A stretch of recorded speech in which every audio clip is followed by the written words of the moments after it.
On the morning of August 7th, 1942, a 26-year-old man sits in the cockpit of a Mitsubishi A6M0 fighter at 13,000 feet above the Solomon Islands. His hands rest on the controls with the particular looseness of someone who has done this so many times that the aircraft has stopped feeling like a machine and started feeling like a continuation of his own nervous system. His kill count at this moment is 59 confirmed enemy aircraft destroyed. He keeps the number in a small notebook. He updates it after every mission in the same careful, unhurried handwriting he used as a schoolboy in Saga Prefecture, when the world was a different size and flying was something other people did. His name is Saburo Sakai. He is the finest fighter pilot in the Imperial Japanese Navy, and possibly the finest fighter pilot alive on either side at this precise moment in the war. In 200 combat missions across China, the Dutch East Indies, the Philippines, and the Pacific, no enemy aircraft has ever put a bullet in his plane. He has studied every aircraft type he faces, the way a craftsman studies a tool he intends to break, cataloging weaknesses, calculating angles, closing to ranges other pilots consider suicidal before he fires, because he has long since determined that the closer you are, the less ammunition you waste and the less time you spend exposed. He is precise. He is unhurried. He is, by any external measure, exactly where he belongs. In approximately 7 minutes, a rear gunner on a Grumman TBF Avenger will put a bullet through the right side of his skull. The bullet will destroy the vision in his right eye permanently. It will damage his left eye severely enough that the world becomes a shifting, unreliable smear of light and shadow. It will partially paralyze the left side of his body. It will fill his cockpit with blood in quantities that soak through his flight suit, through his undershirt, to his skin. He will fly home anyway. Not to the nearest friendly airstrip. Not to the nearest position where someone could help him. Home. To Rabaul. 4 hours and 45 minutes across open ocean, alone, half-blind, partially paralyzed, losing blood at a rate that should make the decision to continue impossible. He loses consciousness twice during that flight. He recovers both times.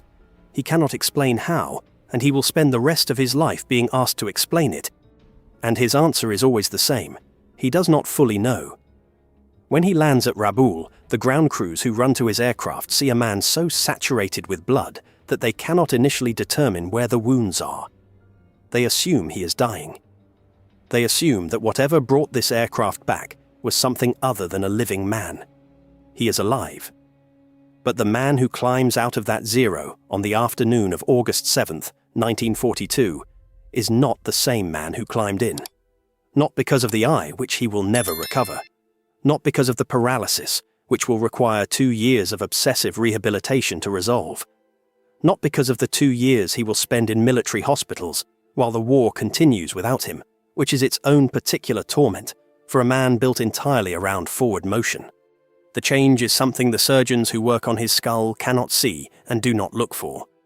Something that no medical record from his recovery period documents, because no one in 1942 or 1943 has the language for it or the clinical framework to recognize it for what it is. Something that the women in his family will notice first, years later, when they try to describe what is different about him, and the word that keeps appearing in their descriptions is not damaged or broken or diminished. The word is gone, not him. He is there, he is present. He is, in every verifiable external way, Saburo Sakai, the most decorated surviving naval aviator in the history of the Imperial Japanese Navy. Same face, same bearing, same meticulous habits, same careful handwriting in the same small notebook. Now updated with a kill count that has stopped climbing because the war is over and the counting is finished. But something behind the face has travelled somewhere that no one can locate or follow or retrieve. Something that was already moving in that direction long before the Avenger's gunner pulled his trigger. Something that 200 missions across a decade of combat had been doing incrementally and invisibly, the way water does things to stone, without announcing its intention or leaving a clear record of its progress. His younger sister says it first.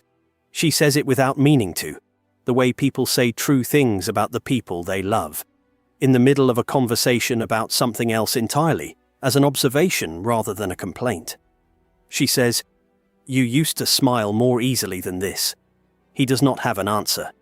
He will not have one for years. In some ways, he will spend the rest of his life, which is a long one, working toward one. This is his story, not the kills, not the zero, not the 4 hours and 45 minutes of bleeding flight across the Pacific that people will ask him about for the next 6 decades. Those are the dramatic elements, the ones that fit inside a sentence, the ones that make other people's eyes go wide and their voices drop a register.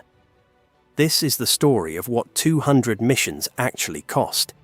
What it means to be built so completely for one thing that the thing becomes you, and what is left when the thing is taken away. What happens to a man who is extraordinary at something terrible, and who never, for as long as he lives, fully resolves whether that combination constitutes a tragedy or simply a life. Saburo Sakai is born on August 26, 1916, in Nishimatsura district in Saga Prefecture, on the southern Japanese island of Kyushu. He is the second son of a farming family that has worked the same land for generations. There is nothing in his early circumstances that distinguishes him from thousands of other boys born in rural Japan in that period. The family is not wealthy. They are not connected to the military establishment that produces Japan's senior officers and strategic planners. They are people who understand patience and physical endurance and the specific dignity of doing a thing correctly when no one is watching, because no one is watching, and it must be done correctly anyway. His father dies when Sakai is 11 years old. This is the fact that his later biographers tend to mention in passing as context. As one data point among many, it deserves more than that. In rural Japan in 1927, a farming family that loses its patriarch does not simply lose a father. It loses its economic foundation, its social position, its connection to the network of obligations and relationships that rural Japanese life depends on. His mother raises 6 children in circumstances that require, from each of those children, a particular kind of self-sufficiency. Not the performed self-sufficiency of children who have been told they are independent. The actual kind, earned through necessity, installed in the body rather than the mind. Sakai absorbs this the way he will absorb everything that life brings him. Completely. Without visible resistance, without drama. He is not a boy who complains. He is not a boy who explains himself. He is a boy who looks at what is in front of him and determines what it requires, and then does that thing. His teachers notice this quality and struggle to name it. It is not ambition in any conventional sense. It is not the hunger for recognition that teachers recognize in students who want to excel. It is something quieter and in some ways more total. When Sakai decides to master something, he does not stop until the mastery is complete. Not adequate, not good enough, complete. At 15, circumstances change again. He is sent to live with an uncle in Tokyo. The uncle is a military man. The household runs on military time, military habits, military expectations. Sakai absorbs this too, slots it alongside what his mother installed in him, and finds that the two things fit together more naturally than he might have expected. The military's demand for precision, for endurance, for doing the correct thing without waiting to be praised for it, maps cleanly onto what the farming life and his father's death and his mother's silent determination have already made him. In 1933, at 17 years old, he enlists in the Imperial Japanese Navy as a seaman recruit. He does not enlist because he has a plan. He does not enlist because he has dreamed of the sea or of aircraft or of combat. He enlists because the Navy is the most demanding option available to him, and he has learned, through the specific education of his childhood, that the most demanding option is the one that most completely requires what he has been given. He is looking, though he would not have this language for it, for a place where the thing he is becomes useful. The Navy takes him and begins the process that the Imperial Japanese Navy had spent decades refining. It drills him.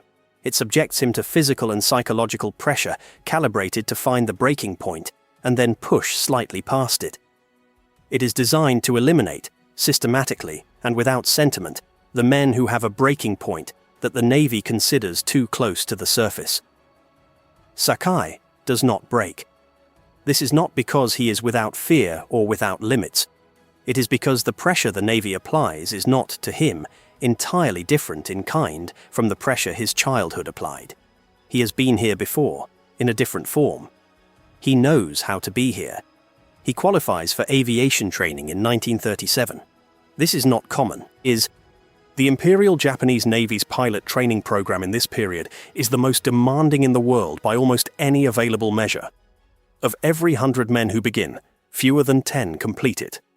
The program is not designed to produce pilots in the sense of men who can operate an aircraft. It is designed to produce pilots in the sense of men whose flying has been so deeply embedded through repetition and extreme stress that it functions automatically in conditions where conscious thought is too slow. The theory behind this approach is sound. In aerial combat, the pilot who has to think about his aircraft is already behind. The aircraft must become the body. The controls must become reflexes. The situation must be processed and responded to faster than the speed of deliberate decision. Sakai graduates near the top of his class. He receives his wings in 1937 and is assigned to his first operational unit.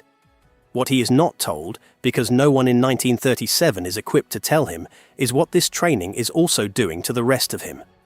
The same process that embeds the aircraft in the body also does something to the emotional architecture of the man inside it. The relentless pressure, the elimination of anything that interferes with operational performance, the systematic training of the self to subordinate everything to the mission, all of this produces the pilot the Navy wants. It also begins, slowly and invisibly, to produce something else. His first combat deployment is China, in 1938. The Sino-Japanese War has been ongoing since 1937, and Japanese naval aircraft are providing air support for operations across a vast theatre. Sakai flies his first missions over Chinese cities. He learns things in China that no training program teaches and that no one sitting in a classroom can fully communicate. He learns that the distance between a target in your gun sight and a human being is something the mind has to be taught to manage. Not to ignore, to manage. There is a difference, and the difference matters, though it will take him years to understand it. He learns that some men manage it more easily than others. He learns, specifically, that he manages it easily. He files this information about himself alongside everything else. He does not examine it. There is no structure within the culture he inhabits, within the institution he serves, that would give him a framework for examining it. The question it raises, what it means about him that he can do this without apparent difficulty, is not a question the Imperial Japanese Navy is interested in him asking. The Imperial Japanese Navy is interested in the operational outcome. The operational outcome is good. He continues. By the time Japan attacks Pearl Harbor on December 7th, 1941, Sakai has been flying combat missions for 3 years. He has developed habits and instincts that will eventually make him the subject of books and documentaries and the respectful assessments of men who flew against him. He never wastes ammunition. He never commits to a maneuver he cannot reverse. He studies every enemy aircraft type he encounters with the focused attention of a man who understands that incomplete knowledge is operational liability. He closes to ranges other pilots consider reckless before firing, because at close range his accuracy is high enough that he kills with fewer rounds and exposes himself for less time. He is not reckless, he is precise. Those are not the same thing, and he is one of the few pilots in any air force at this stage of the war who has fully internalized the distinction. His kill count at the time of Pearl Harbor is somewhere above 20. The records from the China period are incomplete in ways that Japanese military record-keeping of that era produced routinely. What is complete and what is consistent across the accounts of every man who flew with him in this period is a portrait of a pilot who is almost preternatural in his composure. He does not raise his voice on the radio. He debriefs engagements afterward with the detached analytical clarity of a man reviewing footage of someone else's performance. He processes what happened, identifies what could have been done better, notes it in the small notebook, and moves to the next mission. The men who fly with him find this simultaneously reassuring and slightly difficult to name. He is not cold. He is not unfriendly. He takes care of younger pilots in the way a craftsman takes care of apprentices, with directness and without sentimentality. He notices when someone is struggling and addresses it practically. He does not praise effusively, and he does not criticize cruelly. What he does not do, and what the men around him will not notice as significant until much later, is talk about himself. Not about his childhood, not about his family, not about what he thinks is happening to him. The conversations he engages in are about the aircraft, about the enemy aircraft, about the next mission. The other conversations, the ones that happen between missions when men drink and play games and talk about home and women and what they will do when the war is over, those conversations happen around him. He is there. He is present. He is just not entirely in them. This is not unusual in 1941. Every man in every combat unit, in every air force, in every country, develops his own method for managing the distance between what he does in the air and what he is on the ground. The management is necessary. Without it, the thing cannot be done. The management takes different forms in different men, and none of those forms, in 1941 or 1942, or for decades afterward, have clinical names or treatment protocols. Sakai's form is quiet. It is controlled. It works, operationally, better than almost any other pilot in the world at this moment in the war. It is also in a way that he will not begin to understand for years, using him up. The Philippines fall to Japan in the first months of 1942. Java falls, Borneo falls. Sakai is part of the sweep across Southeast Asia, flying from base to base as the front advances, accumulating kills against Dutch aircraft over Java, against British aircraft over Singapore, against American aircraft over the Philippines, and over the waters around them. In this period, his name begins to circulate among Japanese naval aviators in the specific way that names circulate when someone has become a standard. Not famous in the way that generals or admirals are famous. Famous in the way that a particular approach to a problem becomes the reference point. And when younger pilots want to describe the correct execution of a deflection shot, or a high-side attack, or a gun range assessment, they describe it as Sakai does it. He is 25 years old. He has become an adjective. He does not appear to take satisfaction in this. He notes it the way he notes everything, without visible emotional response, as information about the operational environment rather than information about himself. This is not false modesty. It is not performed humility. It is the genuine response of a man whose internal accounting system has, over 3 years of combat, been progressively simplified to track only what matters for the next mission. Everything else has been systematically set aside. The question of what happens to what is set aside, where it goes, whether it accumulates somewhere or simply ceases to exist, is not a question that Sakai is equipped to ask in 1942. It is barely a question that medicine is equipped to ask in 1942. The conceptual framework does not yet exist. The vocabulary has not been developed. There are things that happen to men who spend years in combat that will not have names for another 4 decades, and some of them will not have effective treatments for another 6. What is happening to Saburo Sakai in the spring of 1942 is nameless. It is also invisible.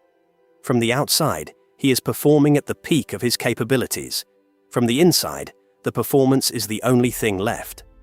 By summer of 1942, he is assigned to the 204th Naval Air Group at Rabaul, the massive Japanese base on New Britain that serves as the staging point for operations across the Solomon Islands. Rabaul in 1942 is one of the most operationally intense locations in the Pacific War. Missions launch daily. The tempo is relentless. For most pilots, the tempo is exhausting. For Sakai, the tempo is, in a way he could not articulate, stabilizing. As long as there is a mission, there is a structure. As long as there is a structure, the other things, the things that have nowhere to go, have no space to surface. He is most at peace, his ground crews will later report, in the cockpit. He is most completely himself when he is flying. The observation is meant as a compliment. It is accurate. It is also the first external documentation of something that will become, in the years after the war, very difficult to live with. The American invasion of Guadalcanal on August 7, 1942, brings the entire Rabaul air group into immediate and maximum effort response. Sakai launches that morning with a large formation of Zeros flying escort for bombers attacking the American landing fleet. The engagement over Guadalcanal is long and brutal. Wildcats engage the Zero formation. Sakai destroys several of them. His performance is, by any technical measure, exceptional. By the time the engagement winds down, he is at altitude, scanning for stragglers, performing the methodical survey of the airspace that he has performed hundreds of times before. He is tired, not impaired, not negligent. Tired in the way that any man is tired after hours of combat at extreme altitude. Tired in the way that a man is tired when he has been running at maximum capacity for 3 years without a pause long enough to matter. He finds what he believes are 8 Zeros flying in formation below him. He begins his approach. At close range, close enough to see the aircraft clearly, he identifies his error. They are not Zeros. They are Grumman TBF Avengers, American torpedo bombers, heavy and slow compared to a fighter, but equipped with rear gunners whose job is exactly this situation. He has committed too far to disengage cleanly. He is close enough that the rear gunners can see him clearly through their sights. One of them fires. What happens in the cockpit of Sakai's Zero in the next several seconds is something he will describe in his memoir 16 years later, with a clinical precision that his editors will find unsettling, and that readers will find unforgettable. The bullet enters the right side of his skull. The world divides. The right side goes black with an absoluteness that is total and immediate. The left side becomes a smear, shapes without edges, light without source. His left hand, the throttle hand, stops responding to commands in the way a hand responds to commands. He can feel it on the throttle, but the grip is wrong, unreliable, something that requires separate conscious attention to maintain. Blood fills the cockpit. He can hear it, and this detail will stay in every account of this story, because it is the specific detail that communicates the scale of what is happening, not the volume, but the sound, the fact that there is enough of it to make a sound. He does not lose consciousness. He will later say, and his interlocutors across 6 decades will accept, because they have no better explanation, that what prevented him from losing consciousness was the same thing that prevented him from making errors in combat. He had trained himself, through years of flying, to monitor and correct his own state continuously and without interruption. The monitoring did not stop when the bullet entered his skull. It adapted. His first coherent thought, by his own account in the memoir, is not about pain. It is not about survival in any general sense. It is about the aircraft. The Zero costs the Emperor resources and represents the labor of people who built it.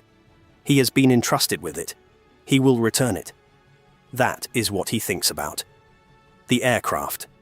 He turns the Zero toward Rabaul and begins flying south over the Solomon Sea, alone, in an aircraft he can barely see to control, losing blood at a rate that should make what he is doing physiologically impossible, in navigating by instinct and by the position of the sun through an eye that is delivering information unreliably and incompletely. He loses consciousness once over the ocean. He recovers, though he cannot say how or what brought him back.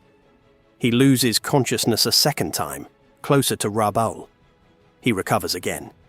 He reduces altitude when he feels himself fading, so that the ocean's surface gives him a reference point, so that the difference between the sea and the sky remains distinguishable through the failing left eye. He passes at one point over American-held territory. He is not fired upon.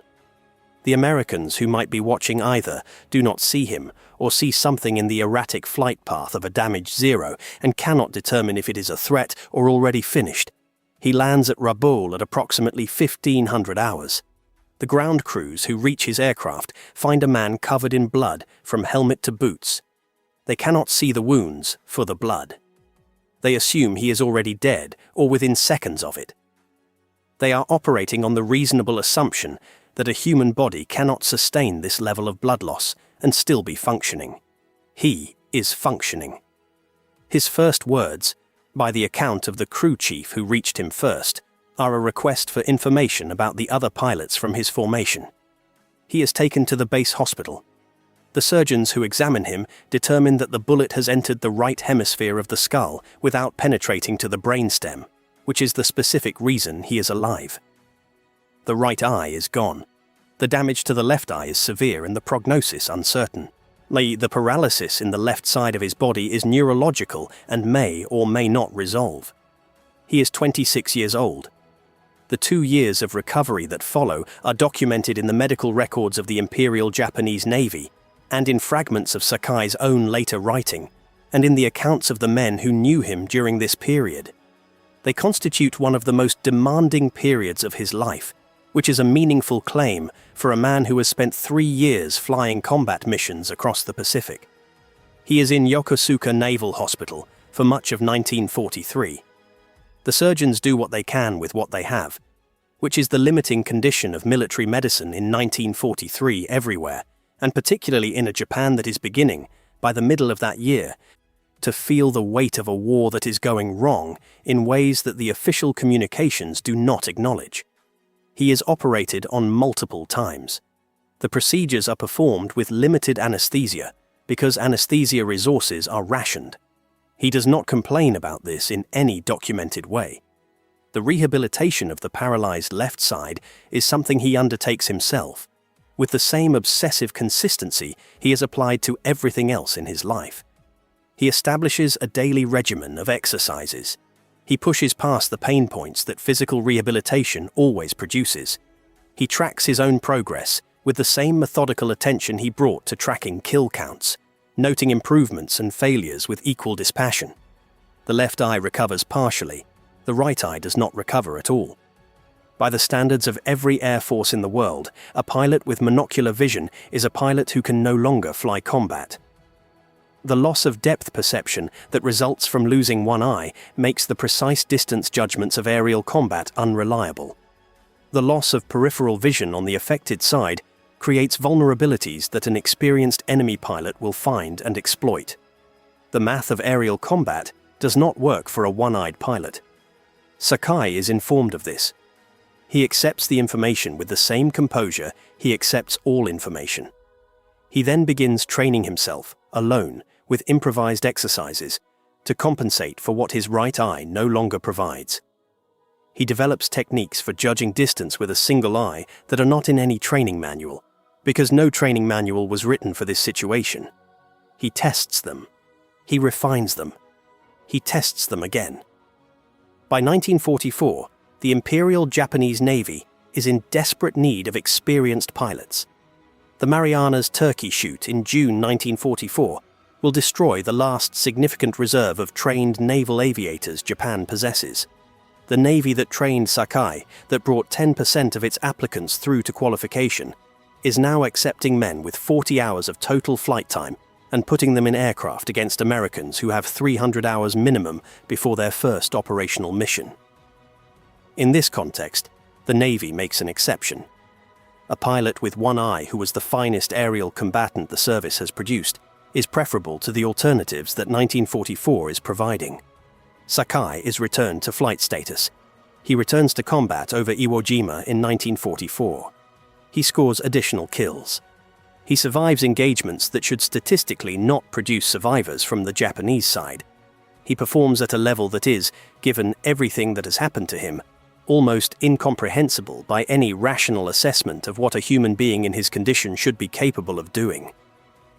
And then, on August 15, 1945, the Emperor's voice comes through the radio, thin and formal, speaking in the high register of classical Japanese, announcing that Japan will endure the unendurable. The war is over. Saburo Sakai begins the process of going home. He is 28 years old. He has been in uniform for 11 years. He has logged more than 200 combat missions across China, Southeast Asia, the Philippines, and the Pacific. He has a bullet fragment lodged in his skull and one functional eye, and a left hand that sometimes, in cold weather, reminds him of the afternoon it stopped working over the Solomon Sea. His kill count, confirmed, stands at 64. He has a small notebook. The handwriting is still careful. Japan, in August 1945, is not the country that sent him to China in 1938. That Japan was a nation at the peak of a particular kind of institutional confidence, expanding across Asia, certain of its destiny, organized around a moral framework that made military service the highest expression of a human life, and dying in that service the most complete form of meaning available. It was a Japan in which what Sakai was, what he had trained himself to become, was not only valued, but was in some essential sense the ideal. This Japan is a nation of burned cities. Tokyo has been firebombed. Hiroshima and Nagasaki have been atomized. The infrastructure of the country is damaged in ways that will take a generation to repair. The food situation is serious. The institution that organized Japanese life for decades, the military establishment that told young men who they were and what they were for, has been formally dismantled by the terms of surrender. General Douglas MacArthur's occupation government is in the process of rewriting the constitutional framework of the country, replacing the emperor's absolute authority with parliamentary democracy, replacing the military's central social role with a legal prohibition on offensive armed forces. Sakai comes home to a country that is trying to become, under external pressure and with genuine speed, something completely different from what it was when he left. He does not know how to live in it. This is not a dramatic statement, it is a practical one, stated as precisely as possible. He is 28 years old. He has been in the military since he was 17.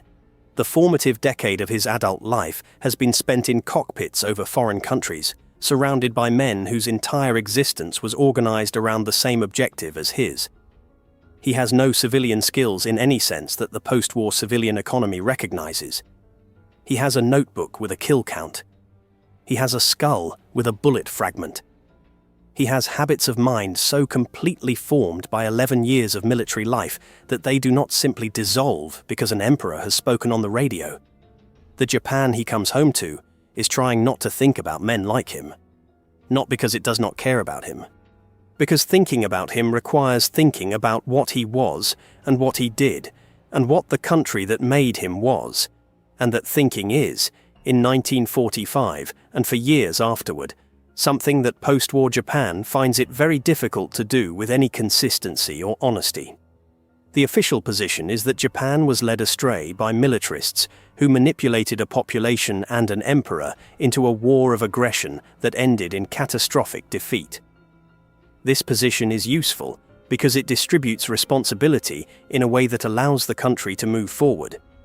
It is also, like all positions that are primarily useful, incomplete in ways that matter. Sakai does not fit neatly into the official position. He was not manipulated. He was not deceived. He believed in what he was doing with a completeness and a clarity that the official position does not have room for. He was, by his own later account, and by every available external measure, an enthusiastic and willing participant in the war he fought. He was exceptional at it. He was proud of being exceptional at it. He has to find a way to live with this in a country that has decided, officially, that what he was exceptional at was a mistake. He tries various kinds of work. None of them fit in the way that flying fit. None of them make the same use of the specific combination of capacities that the Navy identified in him in 1937 and spent years developing. He is precise and methodical and capable of sustained effort in conditions that cause other men to stop. And none of the available occupations in post-war Japan particularly require these things or reward them in ways that feel proportionate to what they cost him. His younger sister is the one who says what people around him have been observing since he returned. She says it in the middle of an ordinary conversation about something else. She says it as an observation, without cruelty, in the way people say things about the people they love, that they have been thinking for a while, and have finally stopped finding a reason not to say. She says, "You used to smile more easily than this." He does not dispute it. He does not explain it. He sits with it the way you sit with something that is accurate and that you cannot change and that you do not yet have a framework for understanding. The question that she raises without intending to raise it is the one that sits at the center of everything that follows. Not the kill count, not the aircraft, not the 4 hours and 45 minutes of bleeding flight that journalists will ask him about for the next 50 years. Those are the story that other people find interesting. They are the dramatic elements, the ones that compress into sentences, the ones that make the eyes go wide. The question she raises is harder. It is the question that the post-war world does not have a clinical name for yet and will not have for decades. What did 200 missions do to the person who flew them? The man who spent years selecting human targets with the focused attention of a craftsman, who managed the distance between the gun sight and the person in it by developing an internal system so complete that the management became the person, who flew home with a bullet in his skull because the monitoring did not stop even then. What is left of him after the thing that organized him is taken away? The answer begins to come from an unexpected direction. In the late 1940s and into the 1950s, as Japan rebuilds and the occupation reshapes the country's relationship with its own recent past, Sakai begins to do something that has no precedent in his own culture's framework for how a former military man conducts himself. He begins to make contact with men who tried to kill him, former American naval aviators, men who flew Wildcats and Hellcats and Corsairs over the same water where he flew his Zero, men who were the enemy in the most immediate and operational sense possible, men who wanted him dead and who had the means and the intent to accomplish it on any given morning between 1941 and 1945. He writes letters. He agrees to meet. He travels, eventually, to the United States, which is an act that requires from a man of his generation and background and history a kind of effort that is not visible in photographs of the meetings themselves. The meetings are strange. The accounts of them agree on this, in the specific way that meetings are strange, when the participants share an experience so extreme that it creates a kind of intimacy that normal social frameworks do not provide a category for. The men who tried to kill Sakai and the man who killed their comrades sit in the same rooms and find that the experience they share is, in some essential way, more real than the opposition that organized it. He corresponds for years with men he fought against. He develops, with several of them, friendships that last the rest of his life, which is a long one. This is not reconciliation in the easy sense that word sometimes carries, the sense that implies a resolution and a handshake that puts the past behind everyone involved. The past cannot be put behind. The dead are still dead. The missing eyes are still missing. The bullet fragment in the skull is still there. What the meetings provide is something different and more modest and in some ways more useful. They provide a context in which the experience can be discussed with people who actually had the experience, in which the specific truth of what it was to fly combat missions across the Pacific for years can be spoken aloud to someone who will recognize it as true rather than translate it into something safer and more comfortable and less accurate. His American counterparts, the ones who correspond with him, the ones who meet him in conference rooms and at reunion events, describe him consistently. He is precise. He is honest. He is genuinely interested in their experience and genuinely willing to discuss his own. He laughs eventually at the right moments. He is not, the descriptions agree, broken. But he is different in the way that all of them are different. In the way that men who have done what they have done are different from men who have not. In a way that does not go away and does not need to, and that the pretense it should go away would be an insult to. His memoir is published in Japanese in 1957 under the title Samurai. An English translation appears the following year, and the book becomes one of the most widely read first-person accounts of aerial combat ever written. It is precise. It is honest about the kills, about the technique, about the specific satisfaction of flying well in conditions that required flying well. It does not romanticize the combat.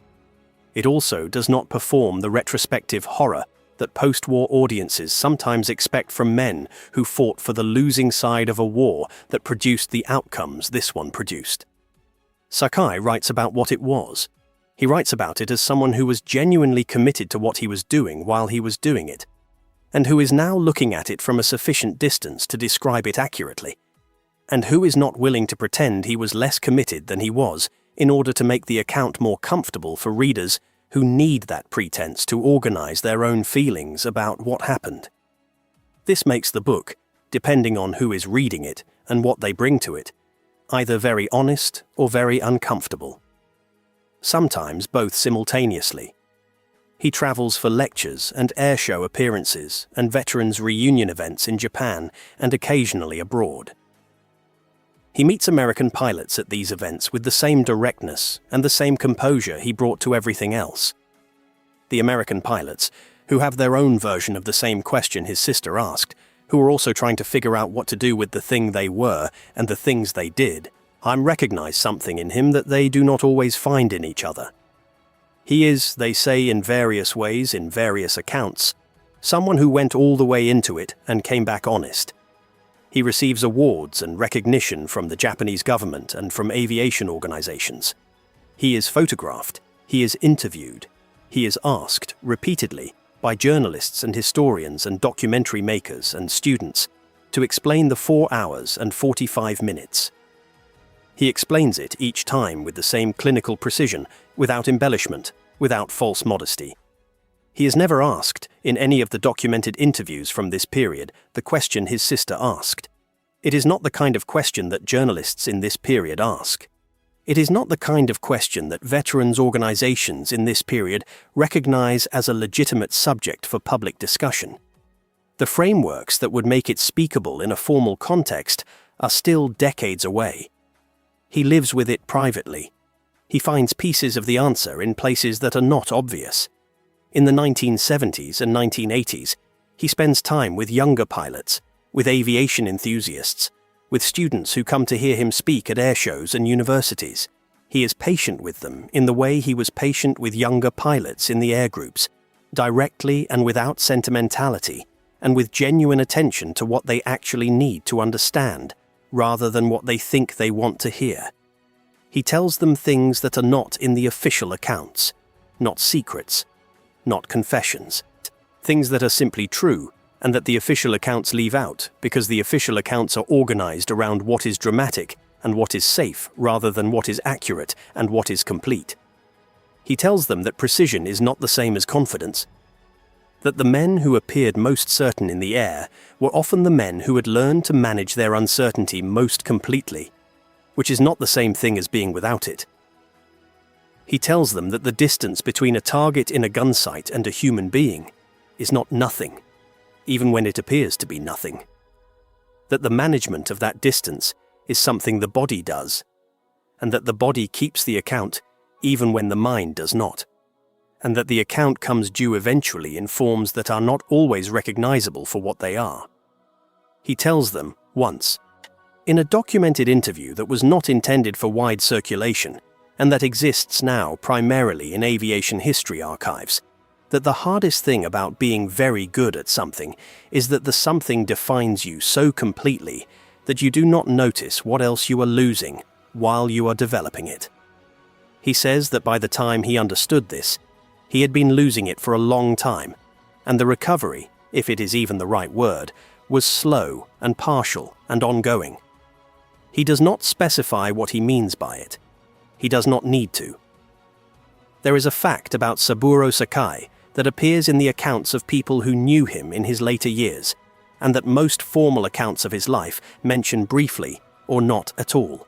In his final decades, he refuses to kill insects, not as a dramatic gesture, not as a public statement about war or the value of life or the arc of his personal moral development.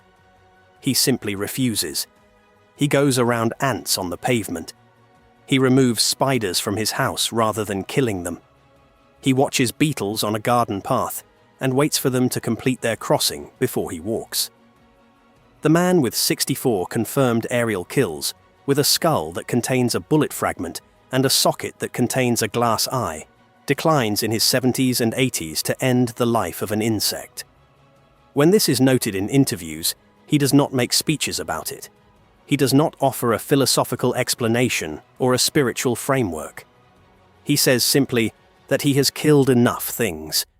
That sentence is the most complete answer he ever gives to his sister's question.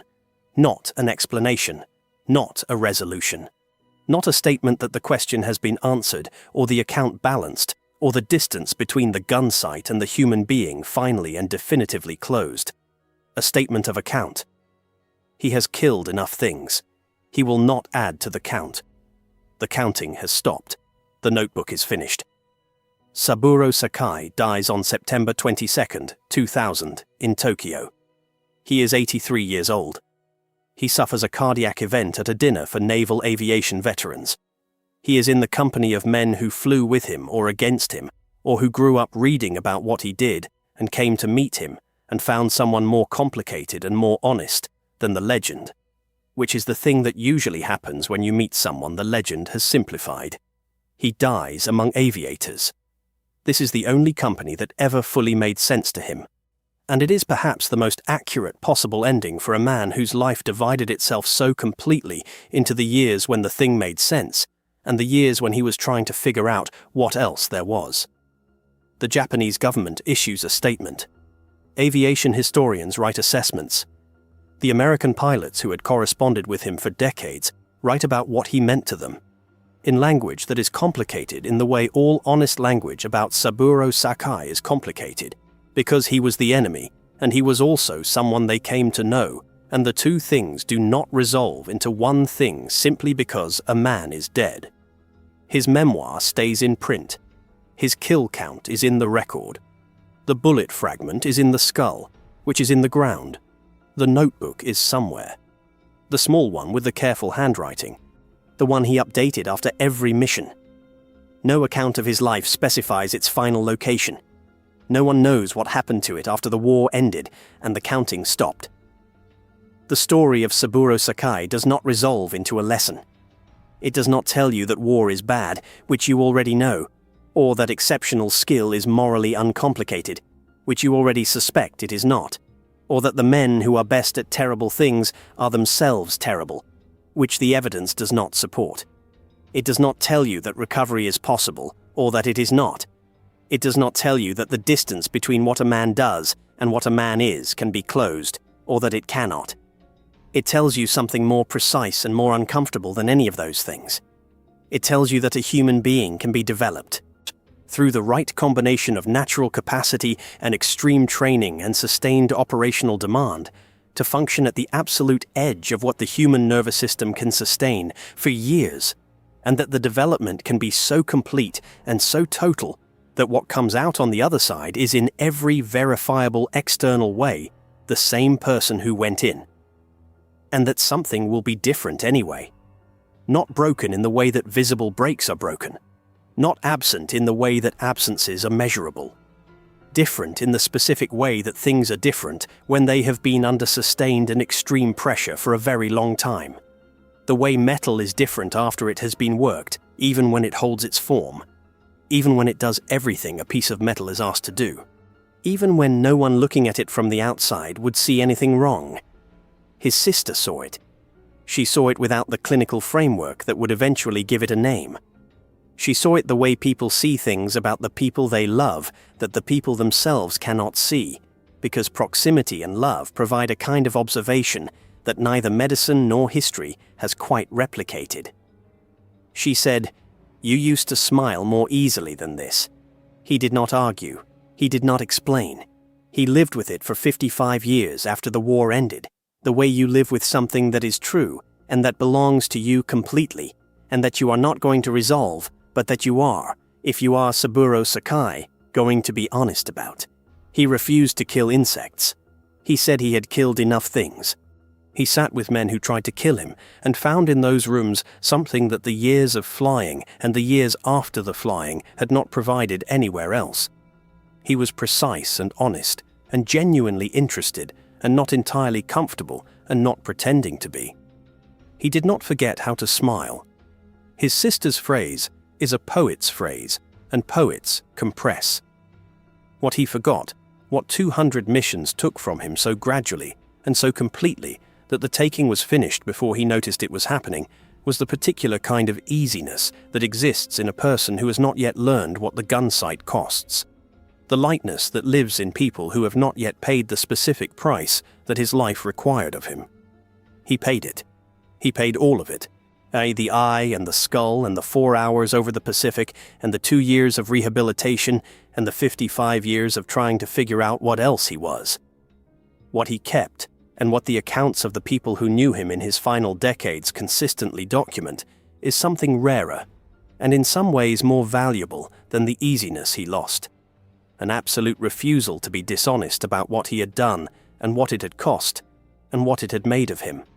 A willingness to sit in the same room with the men who were the enemy and find the thing they shared without pretending the opposition was not also real. A daily, private, undramatic, undiscussed decision not to add to a count that he had decided was complete. He has killed enough things. That is not a resolution. That is not a lesson. That is not a comfortable place to end a story. It is the most honest thing he ever said. It is, in the end, the most honest thing anyone can say about what he was and what he did and what it cost and what it meant. It is enough. If this story hit you, like and subscribe. Every like tells YouTube to show this story to more people who have never heard the name Saburo Sakai or seen a photograph of a man sitting beside the aircraft that almost killed him, smiling at the camera with one eye that works and one that doesn't, and an expression that takes years of looking at to understand. Drop a comment below and tell us where you are watching from.